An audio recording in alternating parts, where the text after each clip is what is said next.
Hello everyone, Dr. Z here. It is raining as we speak, and it has been raining throughout the entire day today. And I can really and have been appreciating this because it is very much needed. It created an atmosphere where I could be calm. It just was soothing, nice to hear the rain lightly falling against the window pane and watching some of the cars go by. So the atmosphere was really lovely, especially while I was meeting with my clients today. Sometimes we need the rain just as much as we need the sun. Rain is neither good nor bad, as well as the sun neither being good or bad. It is all how we decide either is going to mean to us. So we believe the rain is bad, it's going to be bad, maybe a bad day. If we know and believe that the rain is just as lovely as the sun, then even in the rain we can have a beautiful day, a productive day, an effective day. I had a calming day. This leads me to the story that I'm going to share with you about how we choose to see situations for what they are. Because how we see something or perceive something, it can either create an experience that seems fragmented and not so great, or it can feel whole and it can lead to healing and transformation.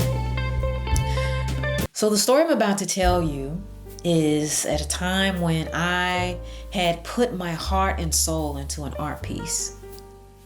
It meant so much to me. I had tended to it. I had really put my love into it until it was shattered. So I was given an opportunity to create a mural for a holiday celebration. And I felt pretty good because the person who asked me, I thought highly of. I thought, wow, this is an honor. They would like me to create something it was a class. It was really for a class experience around the time of this holiday celebration that we would normally celebrate. And she designated time for me to spend on this mural for the class, which I had worked really hard on and just felt really good about. And it took some days until one day when I had gone to the mural, someone had destroyed it. Basically, they had erased some of what I had drawn because I started to draw before I actually added in the coloring. The person had erased a lot of what I had drawn, the outline of this art piece, of this mural. And I was devastated.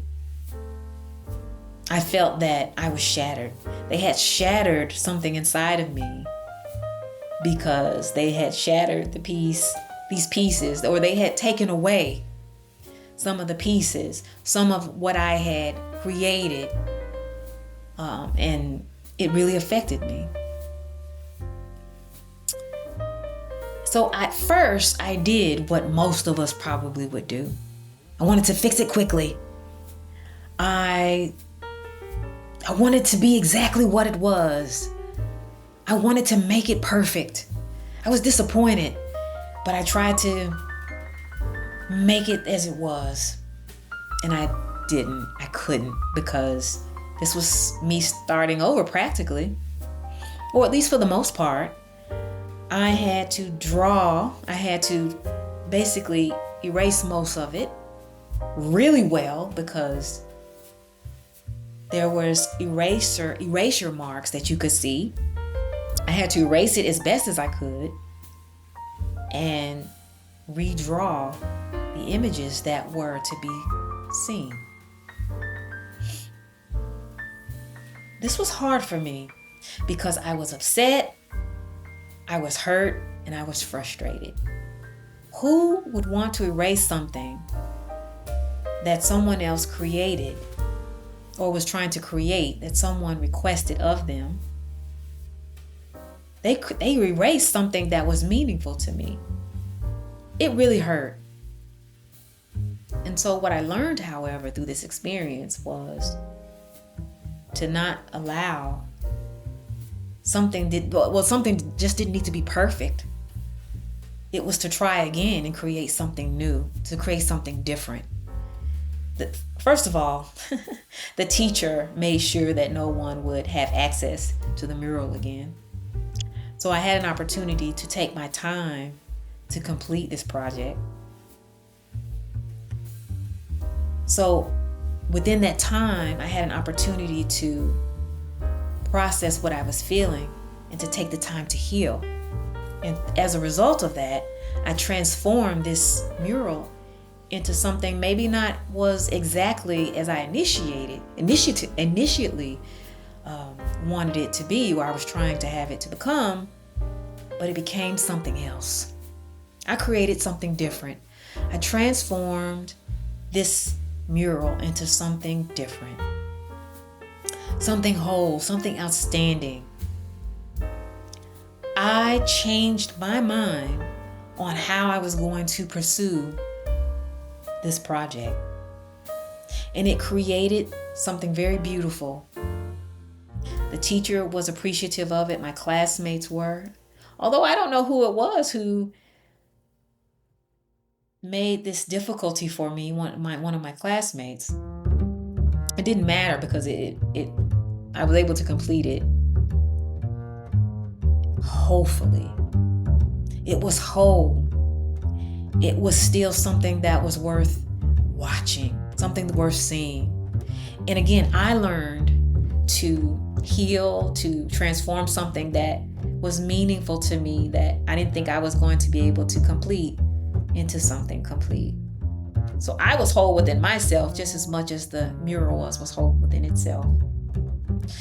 So how we think about something is what we create.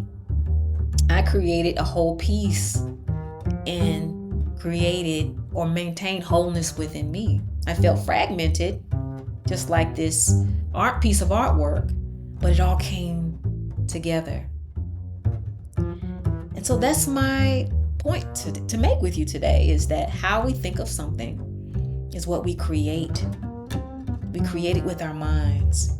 We can look at something and think it's something bad, or we can look at something and think it's good, or we can look at something and just see it for what it is and try to transform it into something that we're wanting to create it to be, the possibility of what it can be, so it can remain whole. So I hope you appreciated this story. I enjoyed sharing it with you. And have a really nice day. Feel free to leave a comment. Have you ever experienced something in your life where you felt fragmented or even whole, or transformation or healing? I would love to hear your experience, and I'm sure others would. And I look forward to hearing from you, seeing you next time. Take care.